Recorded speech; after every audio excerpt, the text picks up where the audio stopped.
Imepita miaka mingi sana kuishuhudia michuano ya kombe la dunia, na ishu kubwa tu sio kuishuhudia michuano ya kombe la dunia kwa sababu mara nyingi huwa inafanyika kila baada ya miaka minne. Ishu kubwa tu ni kwamba kuona mechi kati ya Mexico na Afrika Kusini, kwa maana ya South Africa dhidi ya Mexico.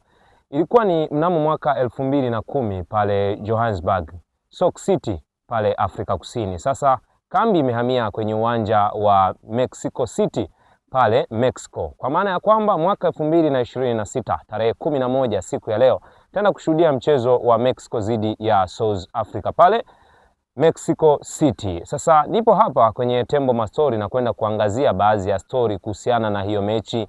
Je, timu fulani wanacheza vipi na wana mwalimu gani, na kwenye kikosi chao kuna kitu gani cha ziada ambacho wanaenda kuingia nacho kwenye mchezo wa leo? Ikumbuka tu mechi ya leo, mtazamaji wa Tembo Mastori, ni kwamba mechi hiyo inachezwa majira ya saa 4 kamili za usiku kwa saa za Afrika Mashariki, na maana ya kwamba majira ya saa 4 tutaenda kushuhudia ufunguzi wa mechi ya kwanza ya michuano ya World Cup kwa maana ya kombe la dunia mwaka 2026 pale Mexico City. Tuanze na kikosi cha Afrika Kusini ambacho hawa wamekuwa bora sana barani Afrika mpaka hatimaye wamefanikiwa kufuzu kwenda kucheza michuano ya kombe la dunia. Lakini stori kubwa pia ni kuhusiana na Mexico ambao pia wamefuzu na ni wenyeji wa hii michuano. Sasa tuanzie upande wa makocha na timu, yani timu nzima kwa maana ya technical bench wakoje. Tutaanza kwa upande wa Mexico wanacheza vipi, lakini pia tutaangalia kwa upande wa South Africa wao wanacheza vipi. Cha kwanza tu, mfuatiliaji wa Tembo Mastori watakuwa utambue ya kwamba kikosi cha Mexico ni miongoni mwa timu bora sana kwenye kizazi cha michuano ya kombe la dunia, na wapo kundi moja na Afrika Kusini, kwa maana ya kwamba hata kwenye rank wao wapo juu zaidi ya Afrika Kusini. Sasa kikosi chao kipo vipi? Wananolewa na kocha Javier Aguirre. Huyu ana umri wa miaka 67 na ni miongoni mwa walimu bora sana pale Mexico, kwa sababu stori yake ni ndefu kidogo, na Tembo Mastori leo tulimwangazia mwalimu huyu na kujua ni wapi aliwahi kufundisha. Miongoni mwa timu ambazo aliwahi kufundisha basi ni Espanyol ya pale La Liga inayoshiriki michuano ya La Liga pale nchini Spain. Lakini pia aliwahi kuwa mwalimu wa Oviedo, miongoni mwa timu ambazo pia zimekuwa zinafanya vizuri, na si mara chache sana amekuwa ni mwalimu ambaye anafundisha pia kwenye timu ya taifa ya Mexico. Aliwahi kufundisha wakati fulani akaondoka, lakini baadaye wakamrudisha tena kwenye kikosi chao, na mpaka sasa akiwa na timu ya taifa ya Mexico na historia yake kwa ujumla, ana mataji 6 ambayo amewahi kuyapata, ambayo ni makubwa kwenye historia yake ya ualimu. Kwa ni miongoni mwa walimu ambao ana ufanisi mkubwa sana wa kufundisha hii timu ya taifa ya Mexico. Lakini pia ni mwalimu ambaye ni muumini wa kucheza na 4-3-3, kwa maana ya kwamba ana uwezo wa kuitengeneza timu kwanza ikabe, lakini pia iweze kumshambulia timu kwa wakati sahihi.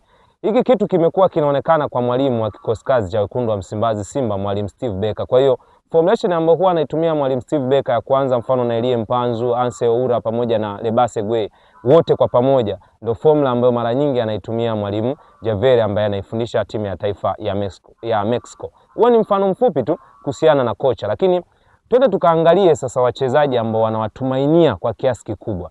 Mchezaji namba 1 ni Raulio Magalhaes. Huyu bana ni mchezaji ambaye alikuwa klabu ya Wolverhampton ambayo hii inashiriki pale kwenye ligi ya England kwa maana ya EPL, kwa maana ya kwamba ni miongoni mwa mastreka ambao wana uzoefu mkubwa wa kucheza baadhi ya mechi zile ngumu na kubwa.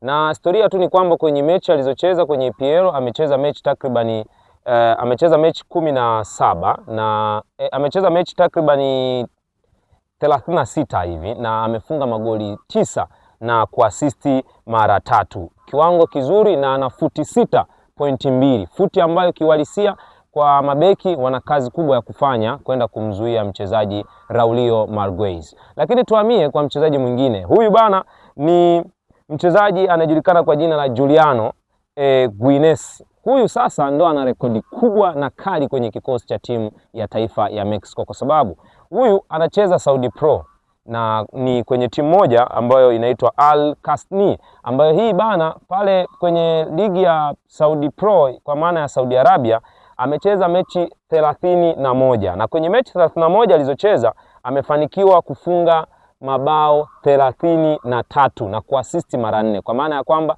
mechi alizocheza na kitu alichokifanya kwenye mechi alizocheza ni zaidi ya mechi alizocheza. Kwa huyu ndiye mchezaji ambaye kwangu mimi kwenye mechi ya leo atakuwa ni mchezaji wa kuchungwa zaidi kuliko kawaida.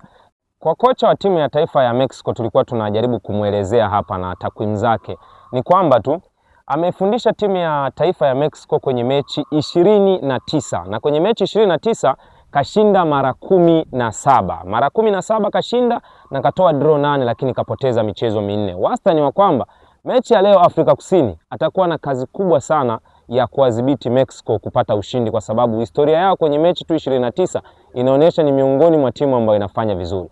Tuhamie kwa upande wa Afrika Kusini ambao hawa wananolewa na mwalimu Hugo Broos, raia wa Ubelgiji. Huyu mwalimu bana, historia yake tu kubwa ni kwamba ana umri wa miaka 74 mpaka sasa, na ni mwalimu ambaye amewahi kuvifundisha baadhi ya vilabu hapa barani Afrika. Miongoni mwa klabu aliyowahi kuifundisha basi ni JS Kabylie ya pale Algeria, ambao siku chache tu zilizopita ama miezi michache iliyopita walikuwa kundi moja na wananchi Yanga kwenye CAF Champions League. Kwa hiyo mwalimu Hugo Broos aliwahi kuwafundisha. Lakini story nyingine tu ni kwamba kwa Hugo Broos aliwahi kuifundisha timu ya taifa ya Kameruni, miongoni mwa timu bora na imekuwa ikifanya vizuri sana barani Afrika. Na alipokuwa akifundisha timu ya taifa ya Kameruni alifanikiwa kubeba ubingwa wa michuano ya kombe la Afrika. Maana ya kwamba michuano ya kombe la AFCON kwa mwaka 2017 akiwa kama mwalimu wa timu ya taifa ya Kameruni. Lakini alibeba Kosafa akiwa na timu ya taifa ya Afrika Kusini mwaka 2023. Ina maana yeye kwenye historia yake na kalenda yake ya kubeba mataji mengi, na maana ya kwamba ana mataji mawili tu ambayo makubwa anajivunia nayo. Na timu ambazo amewahi kuzifundisha na miongoni mwa timu kubwa basi ni timu ya taifa ya Kameruni na hatimaye kuwa mwalimu wa kikosi kazi cha Afrika Kusini. Huku kocha mwenzake wa timu ya Mexico tumeona yeye alikuwa na makombe 6 mpaka sasa. Ina maana kuna makombe aliyobeba akiwa na timu kwenye ligi na amebeba baadhi ya mataji akiwa na timu ya taifa ya Mexico. Sasa tukaangalie nyota wa kuchungwa kwenye kikosi cha timu ya taifa ya Afrika Kusini kwenye mchezo wa leo ambao watu wengi wanawatumainia kama sehemu ya wao kuonyesha kile kilicho bora. Mchezaji namba 1 ni Leon Foster. Huyu anacheza kwenye kikosi cha Burnley. Ni miongoni mwa washambuliaji ambao timu ya taifa ya Afrika Kusini wanamwangalia kama msaidizi na miongoni mwa wachezaji bora. Huyu yeye ana futi 6.1. Ni tofauti na Raulio Maguez ambaye yeye tulimuona ana futi 6.2. Kwa maana huyu kazidiwa pointi 1 tu na Raulio Maguez. Kwa maana hao wote ni washambuliaji wa hizi timu mbili kwa siku ya leo.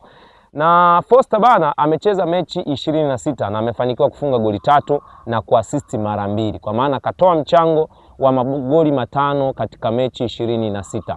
Hana historia kubwa sana ya kufanya vizuri, lakini miongoni mwa wachezaji hatari na nitegemezi kwenye kikosi cha timu ya taifa ya South Africa, kwa maana anacheza nje ya mipaka ya bara la Afrika kwa maana ya Burnley. Mchezaji mwingine ni Osimu Afolsi. Huyu bana anakipiga kwenye kikosi cha Orlando Pirates. Sasa Orlando Pirates msimu huu amecheza mechi 30, amefunga goli 9, lakini ameasisti mara 6. Sasa hawa ndio wachezaji wa kuchungwa. Hii ni safu ya ushambuliaji kwa upande wa South Africa.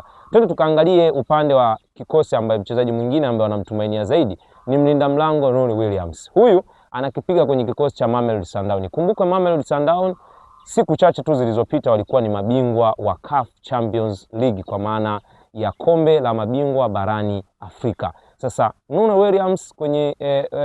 Williams kwenye hizo takwimu za kwamba Mamelodi wamebeba ubingwa alikuwemo miongoni mwa magolikipa waliofanya kazi kubwa mpaka kuisaidia Mamelodi kubeba ubingwa huo. Msimu huu bana amechezewa penalty 6 kwenye ligi ya PSL pale Afrika Kusini na akafanikiwa kucheza penalty 2 kati ya 6 ambazo alikutana nazo. Lakini pia amecheza mechi 29 akafanikiwa kuondoka na clean sheet 13 mpaka sasa kwenye ligi ya pale Afrika Kusini. Hii ni Tembo Mastori na huo ulikuwa ni uchambuzi kuhusiana na mchezo wa leo wa kombe la dunia kati ya Mexico dhidi ya Afrika Kusini. Usisahau kusubscribe, lakini pia usisahau kutufuatilia. Tunapatikana YouTube, Facebook pamoja na Instagram. Po Tembo ndo jina langu.